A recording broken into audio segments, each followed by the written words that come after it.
మన గౌరవ మంత్రివర్యులు లోకేష్ బాబు గారు యోగాలం చేసేటప్పుడు నేను చంద్రగిరి కాన్స్టిట్యున్సీకి వెళ్ళాను అధ్యక్ష. చంద్రగిరి కాన్స్టిట్యున్సీకి వెళ్ళేటప్పుడు సార్ దగ్గరకు వచ్చి ఒక తల్లి ఒక బిడ్డను తీసుకొచ్చి ఆ బిడ్డకి కూడా స్కార్ఫ్ కట్టుకుని వచ్చేది అధ్యక్ష. తల్లి బిడ్డ ఇద్దరు స్కార్ఫ్ కట్టుకొని వచ్చారు.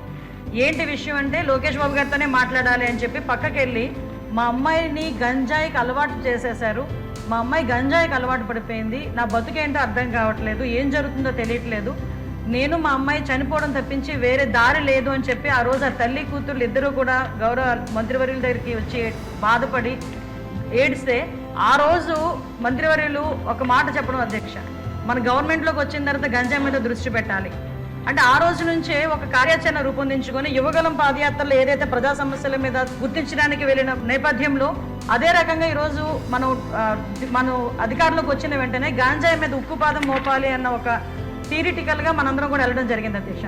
దీనిలో భాగంగానే చూస్తే నిజంగా సభ్యులన్నట్టుగా ఈరోజు గాంజాయి అనేది ఎలా అయిపోయిందంటే ఎక్కడో ఏజెన్సీ ఏరియాలో పండే గాంజా కాస్త ఈరోజు స్కూల్ బ్యాగ్స్లోకి వచ్చే పరిస్థితి వచ్చింది అధ్యక్ష.